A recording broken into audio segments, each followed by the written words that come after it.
చదవా. Yeah. So will chant Om thrice 3 సార్లు ఓంకారం చెప్దాం. చెప్పి ఆ తర్వాత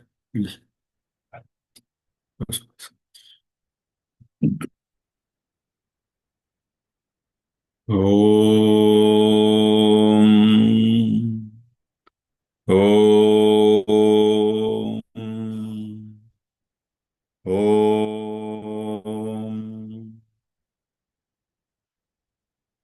గురుర్బ్రహ్మా గురుర్విష్ణుః గురుర్దేవో మహేశ్వరः గురుः సాక్షాత్ పరం బ్రహ్మ తస్మై శ్రీ గురవే నమః.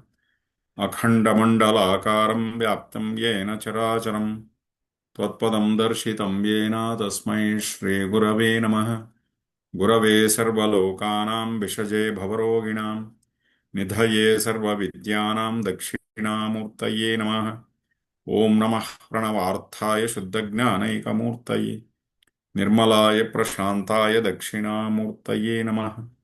సదాశివసమారంభాం శంకరాచార్యమధ్యమాం అస్మశ్రీగురుపర్యంతాం వందే గురుపరంపరాం. వక్రతుండ మహాకాయ కోటి సూర్య సమప్రభ నిర్విఘ్నం కురు మే దేవ సర్వకార్యేషు సర్వదా. ఓం నమ శివాయ. అందరికీ నమస్కారం అండి. ఈరోజు శివసూత్ర జ్ఞాన చర్చకి అందరికీ స్వాగతం. ఓం నమ శివాయ. యా.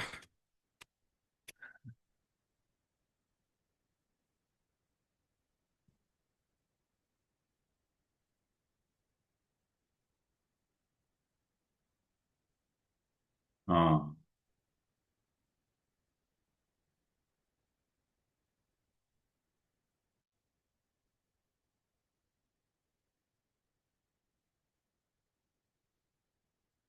సో నిన్న తమసోమ జ్యోతిర్గమయ, చీకటి నుంచి ప్రకాశం వైపు, వెలుగు వైపు మేడం, దాంట్లో కొన్ని సూత్రాలు చూసింది.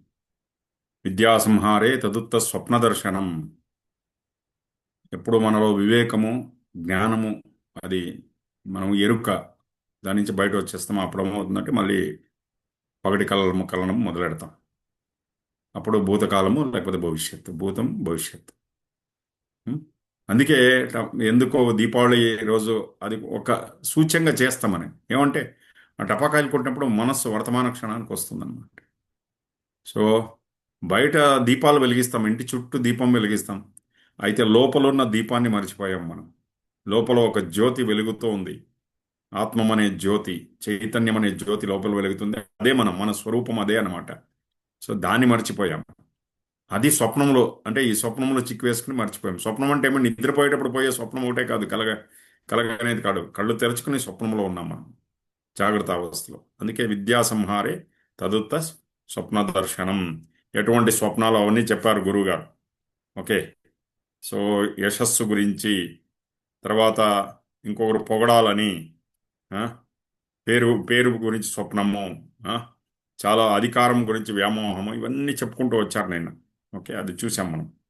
స్వప్నంలోకి ఏది తీసుకెళ్తుంది మనల్ని, అది చెప్తున్నాను. తర్వాత నెక్స్ట్ ఆత్మచిత్త. మనస్సు కూడా ఆత్మ, ఆత్మ ఒక భాగమే. Okay. Mind is also part of the self. So దాని నుంచి మనం ఆత్మ ఎక్కడుంది, ఆత్మ ఎక్కడుంది అని వెతుక్కోవడం ఉంది. కళ్ళు మూసుకుని కూర్చుంటే అంతే.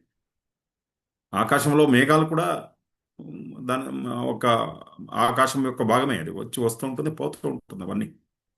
సో అందుకోసం లోపల చిదాకాశం, బయట బాహ్యాకాశం, బయట ఆకాశం ఉంది. గురుగారు గుల్బర్గా వచ్చారు ఒకసారి, ఒక చిన్న గురు స్టోరీతో. Just one. గుల్బర్గా వచ్చినప్పుడు అక్కడ మాణిక్ ప్రభు ఆశ్రమం అని ఉంది. ఇది ఎప్పుడూ అప్పుడప్పుడు చెప్తూ ఉంటాను నేను. అక్కడికి వస్తే వాళ్ళు ఒక చిదాకాశ మెడిటేషన్ సెంటర్ అని చెప్పి వాళ్ళు ఓపెన్ మెడిటేషన్ ఒక దాన్ని ఇనాగ్రేట్ చేయించారు గురుగారితో. గురుగారు ఏం చెప్పారంటే, ఆ, చిదాకాశం అంటే లోపల ఆకాశం ఉంది, బయట ఉన్న ఆకాశంతో రెండు ఒకటి చేయడమే ధ్యానము. లోపల ఉన్న ఆకాశము, బయట ఉన్న inner space and outer space, ఈ రెండింటినీ కలపడమే ధ్యానము అని చెప్పి ఫోన్ కింద పెట్టేశారు, అంటే మైక్రోఫోన్. అక్కడ ఆయన మఠాధిపతి, మీ నుంచి చాలా నిరీక్షించాం గురూజీ, ఎంతో జ్ఞానాన్ని ఒక గంట సేపు మాట్లాడతారని. మీరు చూస్తే ఒక లైన్లో చెప్పేశారు. అంటే ఒక గురుగారు చెప్పారు, దీన్ని జీర్ణం చేసుకోండి చాలు అన్నారు. ఇది ఈ రోజుకి ఇంత చాలు. ఇంకోసారి వచ్చినప్పుడు ఈ ఈ ఒక్క 2 లైన్లు మాత్రం జీర్ణించుకోండి చాలు అని చెప్పారు గురుగారు. అలాగా ఆత్మచిత్త, మన మనస్సు కూడా ఆత్మ యొక్క భాగమే. మనస్సులో అన్నీ జరుగుతుంటాయి, లీల అంతా, నాటకం అంతా జరుగుతుంటుంది. ఇంకో కోపం వస్తుంది, దుఃఖం వస్తుంది, ఇంకోటి మరొకటి, భావోద్వేగాలన్నీ వచ్చిపోతుంటాయి. ఓకే, అదేది ఆత్మకు అంటారు. ఇవి మనస్సులో జరుగుతాయి. ఎలాగా? నేను చూసాం కదా, ఒక స్క్రీన్ పైన అన్ని బొమ్మలు వచ్చిపోతుంటాయి, అలాగా ఇవన్నీ జరుగుతాయి. సో మనస్సు కూడా ఆత్మ ఒక భాగమే. ఓకే. తర్వాత కళాదీనాం తత్వానాం అవివేకో మాయా, అదొక సూత్రం చూసాము. ఏమిటి? ఆ? అన్ని ఏదో ఒక సంఘటనకి ఏదో వ్యక్తిని బాధ్యులు చేయడం కాదు. ఆ ఏదో దాని వెనకాల ఏదో ఒక శక్తి పనిచేస్తుంటుంది. ఒక సంఘటన జరగాల నుంచి ఒక్క వ్యక్తి నుంచి కాదు, ఎన్నో ఫ్యాక్టర్స్ పనిచేస్తాయి ఒకటి జరగాలంటే. సో అది మనకు తెలియకుండా ఆ వ్యక్తిని తిట్టడము అందుకే గురుగారు ఏం చెప్తారంటే, ఏదో గ్రహం దోషం వల్ల ఇలా జరిగిపోయింది, గ్రహాల మీద వేసేయండి. అర్థమవుతుంది కదా? అదే చెప్తున్నారు గురుగారు నిన్న. గ్రహం నుంచి ఆ టైం అలా ఉండింది, అది మారుతూ వస్తుంది. ఓకే. సో ఇది నిన్న చూసాం మనం. ఉం? సో ఈరోజు ముందుకెళ్దాం. ఈరోజు కామము నుంచి ముక్తి. వింటున్నారా? Are all with me? Yeah, కామం నుంచి ముక్తి. ఇప్పుడు మన మనకు పంచేంద్రియాలు ఉన్నాయి. కళ్ళు, శబ్ద, స్పర్శ, రూప, రసగంధం అంటారు. శబ్దం అంటే చెవుల ద్వారా శబ్దాన్ని వింటాం. కళ్ళ ద్వారా దృశ్యాన్ని చూస్తాం. ఓకే. చర్మం ద్వారా స్పర్శను అనుభవిస్తాం. ఓకే. ముక్కు ద్వారా పరిమళాన్ని ఆస్వాదిస్తాం. నాలుక ద్వారా రుచిని చూస్తాం. అయితే కంటి ద్వారా ఏదైనా చూస్తుండేది మనస్సు. చెవుల ద్వారా శబ్దాన్ని వింటుండేది మనస్సు. నాలుక ద్వారా రుచిని చూస్తుండేది మనస్సు. చర్మం ద్వారా స్పర్శను అనుభవిస్తుండేది మనస్సు. ఈ 5 ఇంద్రియాల ద్వారా దాన్ని అనుభవిస్తుండేది, దీని వెనకాల మనస్సు ఉంది. ఈ 5 ద్వారాల ద్వారా మనస్సు ఏం చేస్తుందంటే ప్రపంచాన్ని అనుభవిస్తుంది. అర్థమవుతుంది కదా? సో పంచేంద్రియాలు, పంచ జ్ఞానేంద్రియాలు, పంచ కర్మేంద్రియాలు 5 ఉంది మనకు. ఇదన్నీ మనకందరికీ తెలుసు. ఓకే. అది కాకుండా మనకు శరీరం సప్త ధాతువులతో చేయబడింది. చర్మమాగం సగ్గస్నావాస్తి మధ్య అంటే చర్మము, రక్తము, ఎముకలు, మాంసము, మధ్య అంటే బోన్ మ్యారో, మేధస్సు, ఈ సప్త ధాతువుల నుంచి చేయబడింది. అర్థమవుతుంది కదా? అలాగే శరీరం పంచభూతాల నుంచి నిర్మాణం అయింది. పృథివీ, ఆపస్తేజు, వైరకాశ. కంటికి ఘనంగా కనబడేది పృథ్వీతత్వం. దీని లోపల 70% ద్రవ పదార్థమే ఉంది, జలతత్వం. శ్వాస లోపలికి వెళ్ళి బయట వస్తుంది, లోపల వాయుతత్వం ఉంది. భోంచేస్తే అంతా అరిగిపోతుంది, కడుపులో అగ్ని ఉంది. కంటిలో అగ్ని ఉంది, కన్నులో. అందుకే ప్రపంచాన్ని చూడగలుగుతున్నాం మనం. ఓకే. అలాగే శరీరం అంతా 90% ఖాళీ స్థలమే అని చెప్తారు గురుగారు, స్పేస్ అని. ఈ 5 తత్వాలు కూడా శరీరంలో ఉంది. సో ఇవన్నీ చేరితే 24 తత్వాల నుంచి శరీరం జరుగుతుంది. 24 తత్వాల నుంచి కొంతమంది 16 అంటారు. ఒక్కొక్క శాస్త్రంలో ఒక రకంగా ఉల్లేఖించబడింది అది. సో ఈ తత్వాలన్నీ అదెంతకది పని జరుపుతూ ఉంటుంది శరీరంలో. అయితే లోతుగా వెళితే అంత అణువుల ఒక్క సమూహమే. అంత అణువులు, జీవకణాలు అంత అణువుల ఒక్క సమూహమే. అణువులు ఒకే అయినా కూడా వజ్రంలో ఉండే అణువులు వేరే, బొగ్గులో ఉండే అదే పదార్థం కదా, ఆ బొగ్గులో ఉండే అణువులు వేరే. ఇప్పుడు బియ్యం తీసుకుంటాం, బియ్యంలోనే దోశలు చేస్తాం, ఇడ్లీలు చేస్తాం. ఓకే. రకరకాలైన పదార్థాలు చేస్తాం. సేమియా చేస్తాం, తర్వాత పొంగల్ చేస్తాం. ఓకే. ఇంకేది, పులిహోర అంతా చేస్తాం. పదార్థాలు అదన్నీ వేరే. అయితే దాని బేసిక్ పదార్థం ఏంది? బియ్యమే. అన్నంతోనే చేస్తామని. అయితే అన్ని వేరే వేరే చేసిన తర్వాత మళ్ళీ ఒకటే అని చెప్పలేము, పదార్థం వేరే అయిపోతుంది. అయితే దాని బేసిక్ ఏముందో, దాంట్లో మూలమైన పదార్థం ఏముంది? బియ్యమే. అలాగే ప్రపంచమంతా ఒకే తత్వముతో చేయబడి ఉన్నా అవి చేసే పనులు వేరు వేరే ఉంటాయి. దాని ద్వారా జరిగే పనులు వేరు వేరే ఉంటాయి. ఇది తెలుసుకోకపోతే అది మాయ అంటున్నారు గురుగారు. ఇది తెలుసుకోకపోతే అదే మాయ. ఇప్పుడు శరీరం అంటే ఏమిటి? ఇంతకు ముందు మాట్లాడుకున్నాం మనం. చర్మమాగం సగ్గు స్నావాస్తి మజ్జ అని. చర్మము, మాంసము, రక్తము, ఇవన్నీ సప్త ధాతువులతో చేయబడిన శరీరము. ఒక మూటలాగా మనం ఎప్పుడో పాండురంగ మహత్యం సినిమాలో పాటలు విన్నాం. తోలు తిత్తి ఇది తోటులో తొమ్మిది తుస్సు మనుట ఖాయం అని. విన్నారా? ఇది చాలా పాత పాట ఇది. ఎవరో మాధవ్ పెద్ద గారు ఎవరో పాడారు పాటని. ఓకే. సో ఇప్పుడు ఇంతమంది మూటలు కూర్చున్నాయి ఇక్కడ అని అనగలమా మనము? ఇన్ని మూటలు కూర్చున్నాము అని. ఇక్కడ ఒక్కొక్క విండోలో ఒక్కొక్క మూట కూర్చుంది, సప్త ధాతువులతో చేయబడిన ఒక మూట కూర్చోంది అని. లేకపోతే ఎవరైనా ఇంటికి వస్తే ఓ ఆలోచించే యంత్రం వచ్చింది, ఒక ఆలోచన చేసేటువంటి యంత్రం వచ్చింది అని భావిస్తామా? లేదు కదా. సో అందుకే మాయ. ఓకే, అందుకే డబ్బులు ప్రపంచంలో డబ్బు కూడా మాయ. అయితే డబ్బు లేకపోతే ఏం జరగదు. శ్వాస తప్ప ఇంకేది ఫ్రీ కాదు ఇక్కడ. అన్నిటికీ డబ్బు కావాలి కదా. ఏ పని చేసినా డబ్బు కావాలి ఇక్కడ. శ్వా ఓకే. అందుకు ఆ, అయితే డబ్బు డబ్బు కోసం ఉండకూడదు. ఏదో దాని ద్వారా ఇంకేదో వస్తుంది మనకు. అందుకే గురుగారు ఒక ఎగ్జాంపుల్ చెప్తారు. ఒక పెద్ద బిజినెస్ మ్యాన్ ఉన్నాడు. ఆయన ఏ- లెక్కలేనంత డబ్బు సంపాదించేశాడు. వింటున్నారా? హరియాల్ విత్ మీ. యా. లెక్కలేనంత డబ్బులు సంపాదించాడు. ఇంకా అవసాన కాలం వచ్చేసింది. చుట్టూ కొడుకులు, అందరూ బంధువులంతా వచ్చి ఏడుస్తున్నారు. చివరిగా డాక్టర్ గారు అడిగారు, మీదేమన్నా చివరి ఒక కోరిక ఏమంటే చెప్పండి అంటే, ఆయన బిజినెస్ మ్యాన్ చాలా దుఃఖితుడిగా చెప్తాడు. ఏమంటే, నేను పోవడానికి నేను చింతించట్లేదు. అయితే ఇంత డబ్బులన్నీ నా కొడుకులు పనికిరాని వాళ్ళు వీళ్ళందరూ ఏం చేస్తారన్న ఆలోచనతో నేను చింతిస్తూ ఉన్నాను అని చెప్పి చెప్తాడు. దీన్ని వదిలేసిపోవాలంటే చాలా బాధ కలుగుతోంది నాకు. ఇంత ఒక సంపదని వదిలేసిపోవాలంటే కష్టమవుతుంది, మనసు రావట్లేదు అంటే, అప్పుడు ఏం చేస్తారంటే, ఓ పని చేయండి, దీనికి ఏదైనా సొల్యూషన్ ఉందా అంటారు. అయితే మీ ఆస్థాన సిద్ధాంతి అంటే ఆయన ఎవరో దగ్గర పోతారు కదా జాతకాలన్నీ చూపించేకి, ఆయన తీసుకురండి అంటారు. ఆస్థాన సిద్ధాంత వాళ్ళ ఇంటి జ్యోతిష్యుని తీసుకొచ్చి ఆయన దగ్గర అడిగితే ఆయన ఏం చెప్తారంటే, ముందర జన్మలో మీరు ఎక్కడో ఒక ఢిల్లీ దగ్గర ఒక పల్లెలో పుడతారు మీరు. సో మీ మీ ఆస్తి అంతా ఆ పేరుకి షిఫ్ట్ చేసేయండి అని చెప్పి. అంటే ఇది మీ ఆస్తి అంతా ఆ పేరుకి షిఫ్ట్ చేసేస్తే ఆ జన్మలో పుట్టినప్పుడు అప్పుడు మీ ఆస్తిని అనుభవించవచ్చు అని ఏదో ఒక సజెషన్ ఇస్తాడు ఆయన. సో ఒక లాయర్ని పిలిపించి డ్రాఫ్ట్ కూడా చేసి అంత రిజిస్టర్ కూడా చేస్తారు.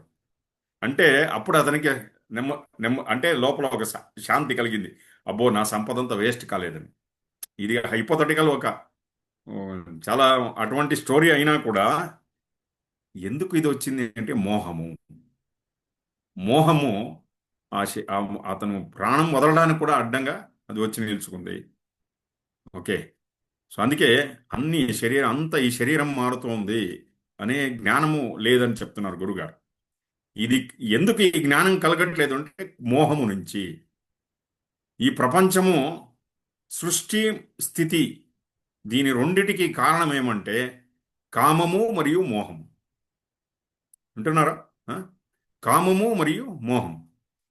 కామము లేకపోతే సృష్టి లేదు. ప్రతి ఒక్క పశు పక్షి చెట్లు అన్ని సస్య సంపద అంత కామము నుంచే వ్యాప్తమైంది. మనమందరూ ఎలా వచ్చాం? కామం నుంచే వచ్చాం. మన మూలమే కామం నుంచి వచ్చాం మనం. అందుకే సృష్టికి మూలము కామము. అందుకే అమ్మవారిని కామాక్షి అని పిలుస్తారు, అయ్యవారిని కామేశ్వరుడు అని పిలుస్తారు. ఈ ప్రపంచమంతా కామ కోటితో నిండి ఉంది, అనంతమైన కామముతో నిండి ఉంది. అందుకే కామకోటి పీఠము అని చెప్తారు. ఒక్క కామం కాదు, అనంతమైన కామం ఉంది. సో ఈ ఈ కామంలో సృష్టి శక్తి దీనిలో దాగి ఉంది. ఈ కామం యొక్క పీఠం పైన శక్తి ఉందన్నమాట. ఆ శక్తి పైన అమ్మవారు కూర్చుంది. అమ్మవారే శక్తి. ఆ శక్తి ఎవరు చూడట్లేదు. ఓకే. సో ఎప్పుడు ఆ శక్తిని మనలో జాగ్రత్తం చేసుకుంటామో అప్పుడు అమ్మవారు మనలో కూర్చున్నట్టే. ఒక్కొక్క రహస్యాన్ని అలా అలా చెప్పుకుంటూ ఊరికే టచ్ చేసి వెళ్ళిపోతున్నారు గురుగారు. పట్టుకుంటే రహస్యం అది. ఓకే. సో ప్రతిరోజు కామము నుంచి సృష్టి జరుగుతోంది, తర్వాత పాలించబడుతోంది. దేని నుంచి? మోహము నుంచి కామము నుంచి సృష్టి జరుగుతుంది, మోహము నుంచి పాలించబడుతోంది ఈ ప్రపంచంలో. ఓకే. కామాన్ని చాలా కించపరిచి చూడలేదు మన భారతీయ సంస్కృతి. మిగిలిన వాళ్ళంతా దాన్ని చాలా తక్కువగా అంటే కామం అంటే ఏదో ఒక రకంగా చూశారు. అయితే మన సనాతన సంస్కృతిలో దాన్ని కించపరిచి చూడలేదు. అందుకే లింగానికి పూజ చేస్తాం, యోనికి పూజ చేస్తాం. అర్థమవుతుంది కదా. సో ఇది చాలా శ్రేష్టమైన పూజ అని చెప్తున్నారు. లింగానికి పూజ చేయడము, యోనికి పూజ చేయడము. మన్మథుడిని పూజ చేస్తాం. కాముని పండగ వస్తుంది కదా, అప్పుడు మన్మథుడిని పూజ చేస్తాం మనము. ఓకే. ఎప్పుడు పూజిస్తామో అప్పుడు బంధించదు. ఇది అర్థం చేసుకోవాలి. దేన్ని పూజిస్తామో అది మనల్ని బంధించదు. లేకపోతే ఈ దేన్ని తక్కువ చేసి చూస్తామో అది ఎప్పుడు మనతోనే ఉంటుంది. మీరు ఎవరినైనా తిడుతున్నారు అనుకోండి, ఎవరి గురించి అయినా చెడ్డగా అది మనసులోనే ఉంటుంది.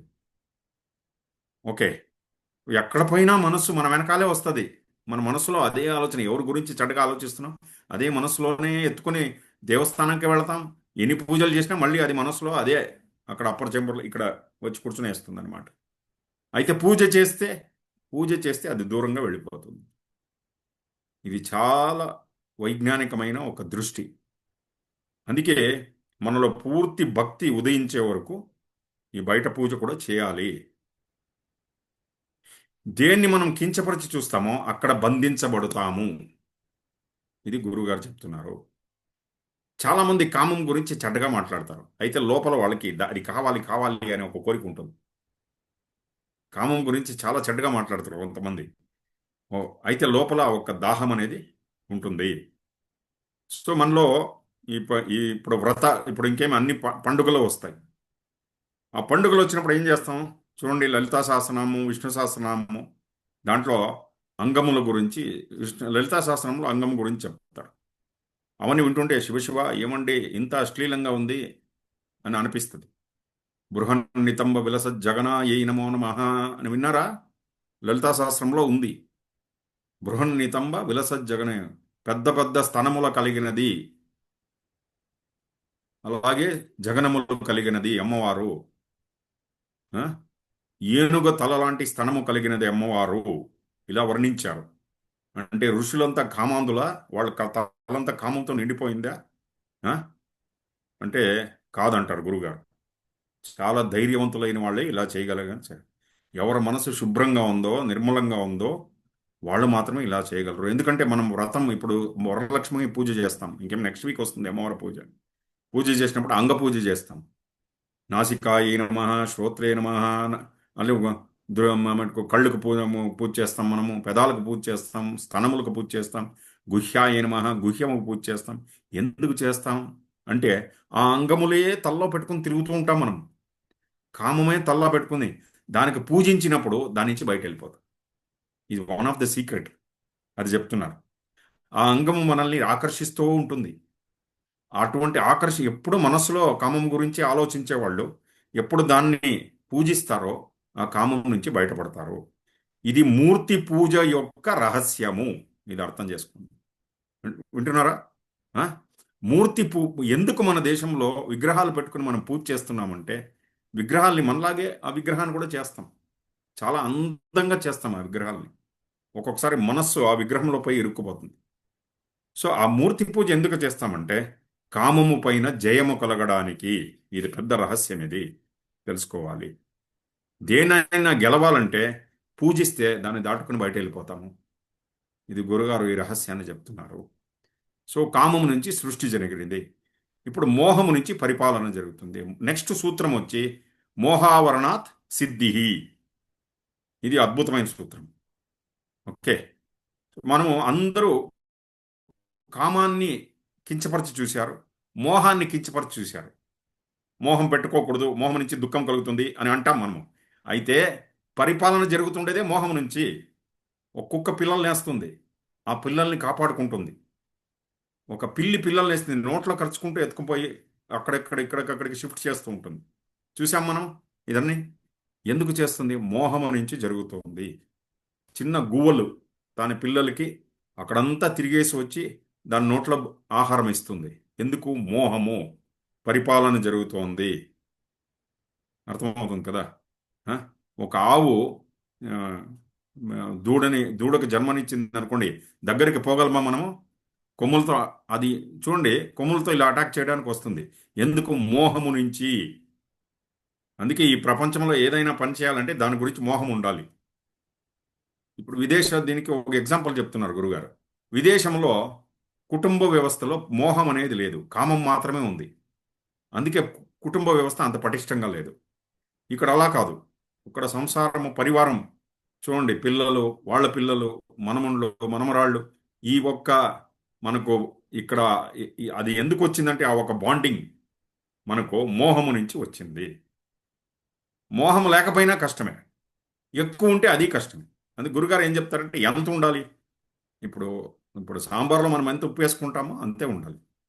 ఓ చిటికెడు ఎక్కువైనా కష్టమే, ఓ చిటికెడు తక్కువైనా కష్టమే. అందుకే మోహావరణాత్ సిద్ధి, మోహము నుంచి సిద్ధి కలుగుతుంది. ఆ? అలాగే జ్ఞానం పైన మోహం ఉండాలి, సత్సంగం పైన మోహం ఉండాలి. ఇప్పుడు చూడండి, జ్ఞానం పైన మోహం ఉండే దాని నుంచి ఇంతమంది వచ్చి కూర్చుంటున్నాం ప్రతిరోజు. స్టార్టింగ్లో 250 మంది వచ్చారు, అలా అలా తిరిగిపోయి ఓ 85 మందికి వచ్చి ఆగిపోయింది. ఎందుకు? కొంతమందికి తీవ్రమైన కోరిక ఉంటుంది వినాలని, అర్థమవుతుంది కదా. అప్పుడే సిద్ధి కలుగుతుంది. ఎంత మోహం ఉంటే ఆ, సిద్ధి కలుగుతుంది. ఏదైనా ఒక విద్య నేర్చుకోవాలన్నా కూడా మోహం ఉండాలి. ఇప్పుడు వీణ నేర్చుకుంటున్నాము, తబలా నేర్చుకుంటున్నాము, లేకపోతే కంప్యూటర్ క్లాస్కి పోతాము. ఊరికే అలా టైం పాస్ పోతే ఓం నమ శివాయ ఏ విద్య రాదు. కరెక్టా? మన ప్రాణాన్ని దాంట్లో పెట్టాలి. అది ఎప్పుడు? మోహముతో జరుగుతుంది. ఓకే. ఏ సిద్ధి అయినా కలగాలంటే కొద్దిగా కష్టాలు వస్తాయి, లేదని కాదు. అయితే మోహం. చాలా పేదరికంలో ఉంటారు రోడ్ సైడ్లో. చూడండి, కన్స్ట్రక్షన్ వర్కర్స్ ఉంటారు, చిన్న గుడిసేసుకుని అతనికి ఒక భార్య, ఇద్దరు ముగ్గురు పిల్లలు ఉంటారు. వాళ్ళని కూడా అది కూడా మోహమే. మోహం లేకపోతే అలా పరివారం కలిసి ఉండదు.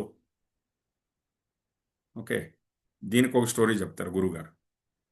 కాన్పూర్లో ఒక స్వామీజీ, ఆ, ఒక స్వామీజీ ఒకరు వాళ్ళ శిష్యుల ఇంటికి పోతారు. ఆ శిష్యుడికి ఆ శిష్యునికి 75 సంవత్సరాలు. ఆ స్వామీజీ శిష్యునికి 75 సంవత్సరాలు. ఆయనకు కొడుకు, వాళ్ళకి పెళ్ళయింది. ఈయన శిష్యుడు ఏం చేస్తాడంటే పొద్దున్నే లేచి ఇల్లంతా చెత్త తుడిచి, ఓకే, ఇల్లంతా బాగా తుడిచిపెట్టి, చిన్న చిన్న పిల్లలు, మనమల్ని మనమరాళ్ళని స్కూల్కి తీసుకుపోయి వదలాలి, స్కూల్ నుంచి తీసుకురావాలి. స్వామీజీ వాళ్ళ ఇంట్లో ఒక 10 రోజులు ఉన్నారు. ఒక స్వామీజీ గురించి చెప్తున్నారు, ఒక ఎగ్జాంపుల్. ఓకే. ఒక రోజు ఏదో పని చేయలేదు, తండ్రికి కొడుక్కి గొడవ పడింది. కొడుకు ఏం చేశాడంటే తండ్రిని లాగిపెట్టి చంపక ఒకడు ఒకడు కొట్టాడు. కొడుకు కొడుకు తండ్రికి కొట్టాడు. ఈయనకి, స్వామీజీకి చాలా బాధ కలిగింది. ఏమండి ఇది అన్యాయం, మీ కొడుకు మిమ్మల్ని ఉతికేస్తున్నాడు ఇక్కడ, మీరు ఎందుకు మా ఆశ్రమానికి వచ్చేయండి. మీరు మా ఆశ్రమానికి వచ్చేయండి, ఇక్కడ తన్నులు తినుకుని ఎందుకుంటారు మీరు, ఇటువంటి జీవనం ఎందుకు చేయాలి అని చెప్తే, అప్పుడు స్వామీజీ, ఆయన శిష్యుడు ఏం చెప్పాడంటే స్వామీజీకి, మీకేం పిచ్చికి చెక్కిందా స్వామీజీ, మా ఇల్లుని రెండుగా చీల్చడానికి వచ్చారా మీరు మా ఇంటికి? స్వామీజీకి తిరగబడిపోయాడు అతను. ఎవరు? శిష్యుడు. నేను వచ్చేస్తే నా కొడుకు ఏం చేయాలి, నా మనవళ్ళు మనవరాళ్ళ వాళ్ళ పరిస్థితి ఏంటి, మా కొంపను కొలుచుకండి, దయచేసి వెళ్ళిపోండి అని స్వామీజీకి చెప్పేశాడు. స్వామీజీ గాబరా అయిపోయింది ఆయనకి. ఏంటిది, ఏం జరిగింది, ఇది ఎందుకు జరిగింది? మోహము. తన్నులు తిన్నా కూడా అక్కడే ఉండాలని కోరుకుంటున్నాడంటే అది మోహము. ఆ? కొంతమంది గ్రామంలో ఉంటారు, పాత ఇల్లు వదలు రావడానికి ఇష్టం ఉండదు. నేను ము- 5-6 మంది పిల్లలు అంతా ఉంటారు. ఆ, వచ్చే నాన్న హైదరాబాద్లో బాగుంది ఇల్లు అంటే, ఆహా, మీరు అక్కడే ఉన్నట్టు నేను ఇక్కడే ఉంటాను. ఎందుకు? ఆ పాత ఇల్లు వదిలేసి రావడానికి ఒక మోహము. నేను సచ్చినా పర్లేదు, ఇదే ఇంట్లో పోతాను కదా. ఈ ఎగ్జాంపుల్స్ ఉన్నాయి కదా, చాలా ఉన్నాయి మనకు. సో అందుకే మోహము ఒక మితిలో ఉంటే సిద్ధి కలుగుతుంది, చాలా ఎక్కువైపోతే దుఃఖానికి దారితీస్తుంది. ఇది చెప్తున్నారు గురువు గారు. నెక్స్ట్ సూత్రం వచ్చి మోహ జయాత్ అనంత భోగాత్ సహజ విద్యాజయ. ఓకే. సో ఇప్పుడు, ఓకే, మోహం నుంచి ఏదో ఒక సిద్ధి కలిగింది మనకు. మనలాంటి వాళ్ళు ఇంకొకరు ఎవరు సాధించి ఇంకో సిద్ధి, ఇప్పుడు మనం బాగా గిటార్ వాయిస్తున్నాం, ఇంకొకడు మనకన్నా బాగా వాయిస్తుంటే అప్పుడు మనకు స్టార్ట్ అవుతుంది కదా. సో మనలో అసూయ స్టార్ట్ అయిపోతుంది, మనలో ఉన్న ప్రసన్నత, శాంతత అంతా పోతుంది. ఆ? సో అందుకే గురుగారు ఏం చెప్తున్నారు అంటే మోహము నుంచి ఆ, సంపాదించుకున్న విద్య ఉంది కదా, అది నీకు కొద్దిగా సుఖాన్ని ఇస్తుంది. మోహాన్ని జయించు. లేకపోతే నేను చాలా విద్యావంతుని, నాకన్నా మేధావి ఇంకోటి వచ్చా అంటే మళ్ళీ స్టార్ట్ అయిపోతుంది. ఉం? సో అది చెప్తున్నారు గురుగారు. అప్పుడు అన్ని అసూయ అది ఇది అంత రావడం మొదలెడుతుంది. అర్థమవుతుంది కదా. సో దాని నుంచి చాలా మంది సన్యాసం ఎందుకు తీసుకుంటున్నారు అని కూడా చెప్తున్నారు గురుగారు. మోహం గురించి భయం. ఎక్కడ మోహం వచ్చేస్తుందో లోపలికి అన్నీ వదిలి పారిపోతారు. ఎక్కడో పోయి ఈ మోహం నుంచి తప్పించుకోవాలని ఎక్కడో ఉత్తరకాశీలోనో లేకపోతే ఎక్కడో హిమాలయాల్లో వెళ్ళిపోతారు. అక్కడ పోతే వదులుతుంది ఆ మోహము. కమండలం పైన మోహం, దండం పైన మోహం, రుద్రాక్షల పైన మోహం, పూజ చేసే విగ్రహాల పైన మోహం. ఎవరైనా దాన్ని తాకితే వాళ్ళ మీద భయపడిపోతారు కోపంతో. మళ్ళీ ఎందుకు ఆ స్వామిని చూస్తే భయపడతారు అందరూ. ఎందుకు? ఇది మోహం నుంచి వస్తుంది. ఓకే, అందుకే మోహావరణాత్ సిద్ధి, మోహము నుంచి సిద్ధి కలుగుతుంది. అయితే ఓవర్గా మోహం అయితే దుఃఖాన్ని తీసుకొస్తుంది. అందుకే అనంత భోగము అనంతమైన సుఖము కలగాలంటే ఈ చిన్న చిన్న మోహాల్ని వదిలేయాలి. అనంతమైన మోహం ఎలాగా అంటే ఆత్మ మాత్రమే ఆ అనుభూతి ఇవ్వగలదు. లోతైన ధ్యానములో మాత్రమే అనంతమైన ఆ సుఖాన్ని మనము చూడగలము. అనంత మోహము ఒక మ్, ఆత్మానుభూతి కలిగినప్పుడే అది జరుగుతుంది. ఓకే. ఆత్మ ఆ ఒక లోతైన మన సమాధి స్థితి అదొక ఆ ఒక్క సుఖాన్ని అనుభవించిన వారికి మిగిలిన సుఖాలన్నీ దాని ముందర దిగుతుడిపే. ధ్యానములో దొరికేటువంటి సుఖం ఉంది కదా, ఆ ఆ సుఖం ముందర మిగిలిన సుఖాలని అనంతమైన భోగము ధ్యానములో దొరుకుతుంది. లేకపోతే మిగిలిన సుఖాల వెనకంతా ఒక తోక వస్తుంది దుఃఖం అని. ఇక్కడ ధ్యానములో దుఃఖం అనేది లేదు అక్కడ. ఎవరు సహజంగా ధ్యానిస్తూ ధ్యానిస్తూ ధ్యానిస్తూ వాళ్ళలో సహజ విద్యాజయ, ఏ పని ఏ పని చేయాలని చేపడితే అది సాధించుకుంటూ పోతారు. సహజంగా జయం కలుగుతూ పోతుంది. దేన్ని చేపట్టినా కూడా ఏ పని చేయాలన్నా. వింటున్నారా? Real with me. ఈరోజు కొద్దిగా సూత్రాలు ఎక్కువ ఉన్నాయి. So we want some 10-15 minutes మీ సమయం ఎక్కువగా కావాల్సి వస్తుంది ఈరోజు. ఓకే. సో నెక్స్ట్ సూత్రం వచ్చి జాగ్రత్ ద్వితీయకరః. నెక్స్ట్ సూత్రం జాగ్రత్ ద్వితీయకరః. ఏమిటిది? ఇప్పుడు జాగ్రత్త అవస్థ, స్వప్నావస్థ, నిద్రావస్థ మూడు ఉన్నాయి. ఇది మనం విన్నాం. ఎక్కడ? తృతీయ భోక్త వీరేశలో విన్నాం. జాగ్రత్త అవస్థలో ఏం జరుగుతుందో స్వప్నావస్థలో దానికి వాల్యూ లేదు. స్వప్నావస్థలో ఏం జరుగుతుందో జాగ్రత్త అవస్థలో దానికి వాల్యూ లేదు. ఇప్పుడు హైదరాబాద్ నడిబొడ్డున మీకు ప్రాపర్టీ ఉంది. అది ఒక 5-6 కోట్ల వాల్యూ వస్తుంది. దాన్ని స్వప్నంలో ఎవరికైనా నమ్మవచ్చా? అక్కడ ఈ పేపర్కి వాల్యూ లేదు. స్వప్నంలో పులి వచ్చింది. ఈ రోజు రాత్రి నేను గన్ను నా బెడ్లో గన్ను తీసి పెట్టుకుంటాను, స్వప్నంలో పులేస్తే దాన్ని కాలుస్తానంటే ఈ గన్ను అక్కడ పనిచేస్తుందా? లేదు. స్వప్నంలో వచ్చిన పులికి స్వప్నంలోనే గన్నుతో కొట్టాలి. జాగ్రత్త అవస్థలో ఉండే గన్ను ఎత్తుకుపోతే ప్రయోజనం కాదు. అంటే జాగ్రత్త అవస్థ ఈజ్ డిఫరెంట్, స్వప్నావస్థ ఈజ్ డిఫరెంట్. స్వప్నావస్థలో ఏం జరుగుతుందో అక్కడే అది సపరేట్. అది జాగ్రత్త అవస్థలో ఏం జరుగుతుందో అది సపరేట్. సో ఒక్కొక్క స్టేట్ కూడా డిఫరెంట్. ఇది అది చెప్పుకుంటూ పోతున్నారు. ఏమి? జాగ్రత్త ద్వితీయకర. జాగ్రత్త అవస్థలో ఏం జరుగుతుంది? ఆ? ఎక్కడో పోయాము, లాస్ట్ వీక్ భోజనం చేసాము, జ్ఞాపకం ఉందా? ఆ? ఎవరింటికో పెళ్ళికి వెళ్ళాము, లేకపోతే ఇంకేదో అవతనుకోవటానికి వెళ్ళాము. ఆ? ప్రతిరోజు ఏం జరుగుతుందో అవన్నీ జ్ఞాపకం ఉందా? అవన్నీ వస్తున్నాయి పోతున్నాయి జాగ్రత్త అవస్థలో. స్వప్నావస్థలో జరిగేది ఇంకొక ప్రపంచం అక్కడ. స్వప్నావస్థ ఇంకొక ప్రపంచం. స్వప్నావస్థ జాగ్రత్త అవస్థానికి దానికి ఒకటికొకటి కనెక్షనే లేదు. స్వప్నావస్థలో జరిగేదే వేరేదన్నమాట. ఇంకోటి మూడోది గాఢమైన సుషుప్తి, లోతైన నిద్ర. నాలుగవది వచ్చి తురీయావస్థ, లోతైన ధ్యానము, శుద్ధ చైతన్యము. సో ఈ 4 అవస్థలు దీని గురించి చెప్తున్నారు. ఇప్పుడు జాగ్రత్త ద్వితీయకరః దాని గురించి ఇంకాస్త లోతుగా చెప్తున్నారు. వింటున్నారా? Are you all with me? Yeah. ఇప్పుడు శివసూత్రాలు మనం మాట్లాడుకుంటున్నాం కూర్చుని. ఇది ఆల్రెడీ షూట్ అయిపోయింది ఈ సినిమా. ఇప్పుడు సెకండ్ టైం స్క్రీన్ మీద వస్తుంది. ఏమో సార్ ఇలా అంటారు అంటే, సూక్ష్మంలో ఇది జరిగిపోయింది ఆల్రెడీ. అందుకే స్థూలములో అది, స్థూలములో జాగ్రత్త ద్వితీయ కరహ సెకండ్ టైం అది ఇప్పుడు వస్తుంది మన కళ్ళ ముందరగా. అర్థమవుతుంది కదా. గురుగారు ఎన్నోసార్లు చెప్పారు. గురుజీ ఏం చెప్తారంటే, మీరు అక్కడికి పోండి, పని అంతా అయిపోయింది, మీరు పోతే మిగిలినంతా జరుగుతుంది. ఆల్రెడీ సూక్ష్మములో పనులు జరిగిపోయి ఉంటాయి, మనం పోతే అది స్థూలములోకి వస్తుంది. అర్థమవుతుందా? ఆ? సో ఇప్పుడు ఏం జరుగుతుందో ప్రపంచంలో, ఇది ఆల్రెడీ సూక్ష్మములో సంకల్పం అయిపోయి ఉంటుంది, ఒక సినిమా లాగా అయిపోయి ఉంటుంది. అది ఇప్పుడు స్థూలములోకి మన కంటి ముందు వస్తుంది. ఇది ఆల్రెడీ షూట్ అయిపోయింది సూక్ష్మంలో. ఇది ఇది చాలా హయ్యర్ నాలెడ్జ్ ఇది. అర్థమవుతుంది కదా. సూక్ష్మంలో జరిగిపోయింది ఆల్రెడీ, అది ఇప్పుడు స్థూలంలో మన కంటి ముందుకు వస్తుంది. అందుకే జాగ్రత్త అవస్థలో ద్వితీయ కరహ అంటే రెండో చేయిలాగా అని చెప్తున్నారు. ఏమంటే ఇక్కడ ఏం చెప్తున్నారు, సూక్ష్మ ప్రథమ, స్థూల ద్వితీయ. సూక్ష్మంలో ఇది జరిగిపోయింది ఆల్రెడీ, ఏమేం జరుగుతుందో సంఘటనలో, ఇప్పుడు అది స్థూలంలో జరుగుతుంది. తురీయ ప్రథమ, జాగ్రత్త ద్వితీయ ఇది చెప్తున్నారు.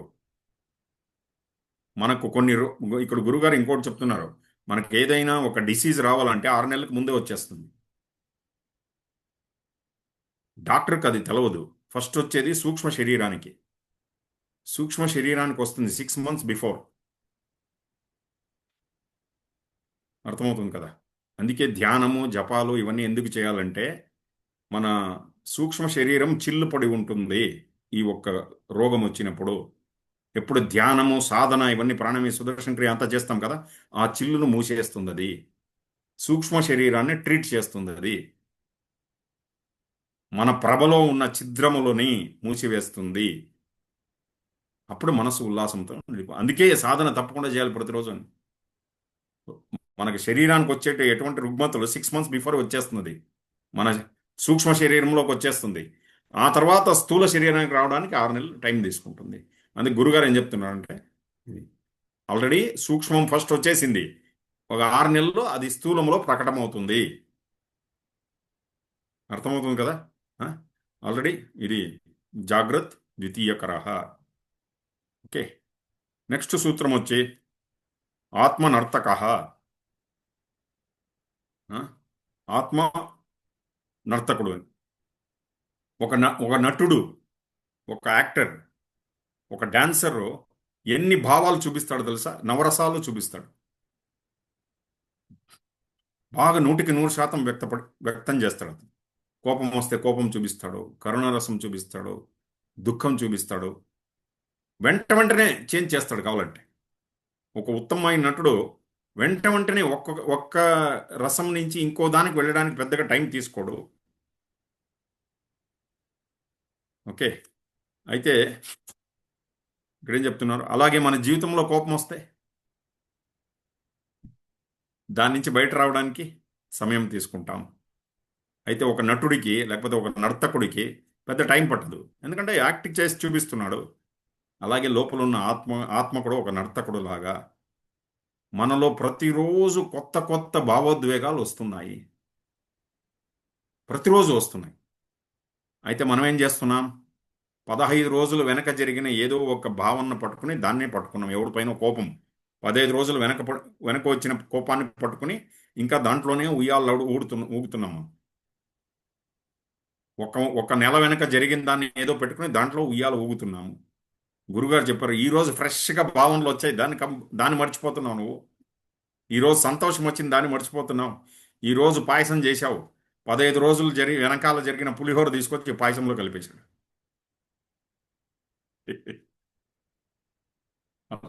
సో ఇది చెప్తున్నారు గురువుగారు, పాత భావనల్ని ఎత్తుకుని తిరుగుతున్నారు, ఈరోజు ప్రకటమైన కొత్త భావనల్ని వదిలేశారు. ఆత్మలో ప్రతిరోజు ఈ భావనలన్నీ వచ్చిపోతున్నాయి. ఓకే. అయితే ఆత్మకు ఏది అంటదో అది చెప్తున్న గురువుగారు. ఇది చాలా అద్భుతమైన సూత్రం ఇది. నర్తక ఆత్మ అంటే ప్రతిరోజు అన్ని రకరకాలైన భావనలు వచ్చిపోతాయి. ఒకసారి కోపగించుకుంటాం, ఒక్కోసారి కళ్ళల్లో నీళ్లు వేస్తాం, కళ్ళల్లో నీళ్ళు వస్తాయి ఒక్కొక్కసారి కదా. ఆ? చెప్పుకోమంతే మనం. ఏడవాలంటే ఏదో మూలకెళ్ళి అలా కళ్ళు తుడుచుకుని వచ్చేస్తాం. మగవారైనా సరే ఆడవాళ్ళైనా సరే ఇది ఇది నడుస్తుంది. కళ్ళంతా ఎర్రగా అయిపోతుంది. పిడికిలు బిగిస్తాం ఒక్కొక్కసారి కోపంతో, ఒక్కొక్కసారి గొడవకి వెళ్తాం, ఒక్కొక్కసారి చింతిస్తూ కూర్చుంటాం, అరుస్తాం, ఇంకోరి మీద పడతాం. ఇదన్నీ ప్రతిరోజు జరుగుతూ ఉంది. అయితే ఏది నిలవదు. అన్ని భావనలు ఇలా వస్తుంది, పోతుంది. అంటే అంత నటుడిలాగా అంత వస్తున్నాయి, పోతున్నాయి. గురుగారు ఏం చెప్తున్నారు అంటే వస్తున్నాయి, పోతున్నాయి, వదిలేయి. పద ఎప్పుడో ఒక వారం రోజులు వెనక వచ్చిన దాన్ని ఎందుకు పట్టుకుంటావు ఆ భావాన్ని? ఈ రోజు కొత్త భావం వస్తుంది, దాన్ని దాన్ని చూడు, దాన్ని గమనించు. నర్తక ఆత్మ. ఇవన్నీ ఎక్కడ జరుగుతున్నాయి? దానికి ఇంకో సూత్రం చెప్పారు. రంగోంతరాత్మ. ఎక్కడ ఒక నటుడు తన విద్యను చూపించాలంటే, లేకపోతే ఆ నాటకాన్ని చూపించాలంటే ఒక వేదిక ఉండాలి కదా. ఆ వేదిక ఉండాలి, దానికి లైట్లు వేయాలి, వెనకాల స్క్రీన్ అంతా వేయాలి, ఇవన్నీ ఉన్నాయి కదా. ఇక్కడ వేదిక లోపల ఉంది, మన అంతరంగమే రంగం. అక్కడే ఒక స్టేజ్ ఉంది లోపల.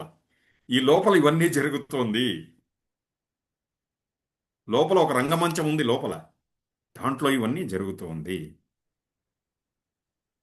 అర్థమవుతుంది కదా. నర్తక ఆత్మ, రంగోంతరాత్మ, ఇది రెండు మనం తెలుసుకోవాలి.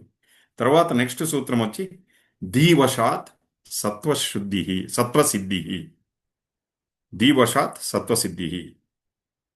ఎవరిని ఇలా అని నిర్ధారించకు, వీళ్ళు మంచివాళ్ళు అని నిర్ధారించకు, వీళ్ళు చెడ్డవాళ్ళు అని నిర్ధారించకు. వీళ్ళు చాలా చెడ్డవాళ్ళు, ఇతను అహంకారి, దురహంకారి, ఎవరిని నిర్ధారించకు, నిశ్చయించకు. ఒక్కొక్కసారి నువ్వు చెడ్డవాళ్ళు అని అనుకున్న వాళ్ళు మంచివాళ్ళు అయిపోతారు. పరిస్థితి ఎలా వస్తుందో తెలియదు. ఎవరిని దురహంకారి అని అనుకుంటామో పరిస్థితి మార్చేస్తుంది అలాగే. అందుకే గురుగారు ఏం చెప్తున్నారంటే వ్యక్తుల్ని, పరిస్థితుల్ని మన మనస్సు బుద్ధితో నిర్ణయించకు. నిర్ణయం తీసుకుని నీ లోపల దాన్ని మెమొరీలో పెట్టుకోకు. అది నీ బుద్ధిని పాడు చేస్తుంది అని చెప్తున్నారు గురుగారు. మనస్సులో ఎవరి గురించి నిర్ణయం తీసుకోకు. ఎందుకంటే భగవద్గీతలో కృష్ణుడు ఒక శ్లోకం చెప్తాడు. అపి చేత్సు దురాచారో భజతే మాం అనన్యభాక్ సాధురేవ సమంతవ్య సమ్యగ్వసితో హిసహ. ఎంతటి దురాచారి అయిన వ్యక్తి అయినా కూడా నన్ను స్మరించిన వెంటనే వాటిలో మార్పు మొదలవుతుంది. మనం చూడండి, ఈ జ్ఞానంలోకి వచ్చేక ముందు మనం ఎలా ఎలా ఎలా ఉన్నామో తెలియదు. మనం ఇక్కడ వచ్చిన తర్వాత ప్రతిరోజు మారిపోతున్నాం. మన మనస్సు ఒక్కొక్క మెడిటేషన్ మనల్ని మారుస్తూ ఉంది, ఒక్కొక్క సుదర్శన క్రియ మనల్ని మారుస్తూ ఉంది. కరెక్టా? ఒక్కొక్క సత్సంగం కూడా మన జీవితాన్ని మార్చేస్తుంది. సో అందుకే గురుగారు ఏం చెప్తారంటే బుద్ధిని వశంలో పెట్టుకోవాలి. ఎవరి గురించి నిర్ణయించకు. వీళ్ళు మంచి వాళ్ళు, చెడ్డవాళ్ళు, అలాంటి వాళ్ళు, ఇలాంటి వాళ్ళు నిర్ణయించకు అని. ఎందుకంటే ప్రతి క్షణం జనం యొక్క మనస్సులు మారుతూ ఉంది, వాళ్ళ భావనలు మారిపోతూ ఉంది, వ్యక్తిత్వం మారుతూ ఉంది. ఈ సత్యాన్ని మనం చూడాలి. నెక్స్ట్ సూత్రం వచ్చి సిద్ధ స్వతంత్ర భావ. ఒక నిమిషం అండి. ఇంకొంత ఇంకో 2 సూత్రాలు ఉంది, చేసేద్దాం ఈరోజు. సిద్ధ అంటే ఏమిటి వింటున్నారా? Real with me. యా. సిద్ధ అంటే ఒక జ్ఞాని. వాళ్ళని సిద్ధ పురుషుడు అంటారు. వాళ్ళు ఎప్పుడూ స్వతంత్ర భావంతో ఉంటారు, ఎక్కడున్నా ఫ్రీడమ్ ఎంజాయ్ చేస్తుంటారు. మనం ఎంత ఫ్రీడమ్ ఉన్నా కూడా బంధించబడి ఉంటాం. ఎలాగా? ఆ? ప్రేమ ప్రేమ పేరుతో, విశ్వాసం పేరుతో మన చుట్టూ ఉండే వాళ్ళ స్వాతంత్రాన్ని మనం లాగేసుకుంటాం, వాళ్ళని బంధించేస్తాం మనం. నువ్వు నా కొడుకు, నా కోడలు, నువ్వు ఇలాగే ఉండాలి, నేను చెప్పినట్టే వినాలి, నా భార్య నువ్వు, ఆ? నేను నిన్ను ఎంత ప్రేమిస్తున్నాను, నేను చెప్పినట్టు నువ్వు వినాలి, ఆ? సో నువ్వు ఇలా చేయొచ్చా? నువ్వు వాళ్ళని ప్రేమ పేరుతో, సంబంధాల పేరుతో వాళ్ళని అంకుశం పెట్టి వాళ్ళని బంధించేస్తున్నాము. మనం కూడా బందీలైపోతున్నాము. మన భావనల ద్వారా మనల్ని బంధించుకుంటున్నాము. అయితే సిద్ధపురుషులు అలా కాదు. వాళ్ళు వాళ్ళు ఎక్కడ ఉన్నా స్వతంత్రంగా ఉంటారు. నిద్రావస్థలో కూడా స్వతంత్రంగా ఉంటారు వాళ్ళు. మనకు వాళ్ళకు తేడా ఏమంటే వాళ్ళకు శరీరం ఉంది, మనకు శరీరం ఉంది. మనం తిన్నట్టే వాళ్ళు తింటారు, మనలాగే వాళ్ళు ఉంటారు. అయితే లోపల స్వాతంత్రాన్ని అనుభవిస్తూ ఉంటారు. ఎవరికి ఇరుక్కోరు వాళ్ళు, ఎవరికి ఎంటాంగల్ కారు వాళ్ళు. అది సిద్ధ పురుషులకి. ఇది ఎలాగంటే దీనికి ఒక ఎగ్జాంపుల్ చెప్తారు గురువుగారు. ఒక జైల్లో జైలరు ఉన్నాడు, ఖైదీను ఉన్నాడు. జైలరు ఇద్దరు జైలు లోపలే ఉన్నారు. మీరు ఫిజికల్గా చూస్తే ఇద్దరు జైలు లోపలే ఉన్నారు.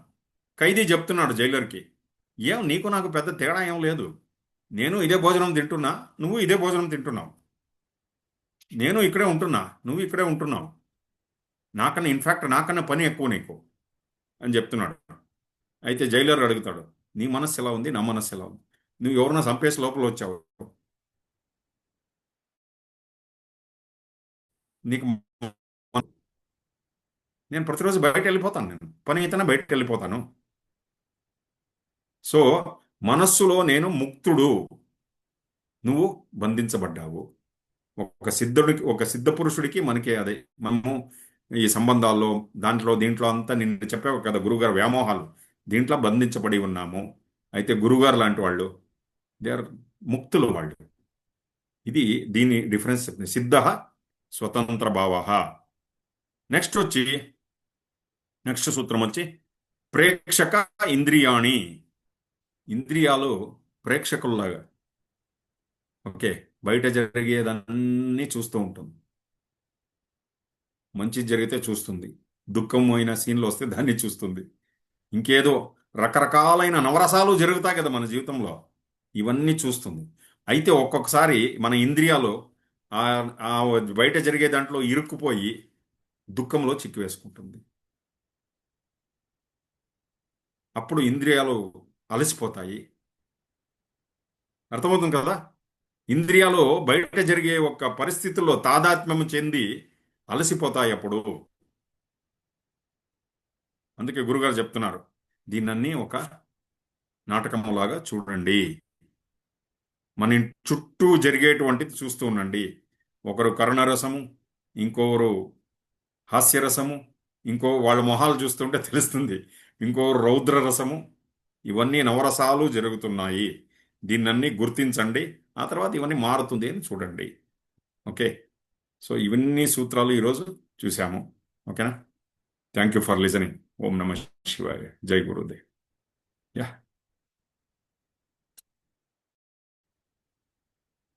యా. దీపక్ గారు, ఓవర్ టు యూ.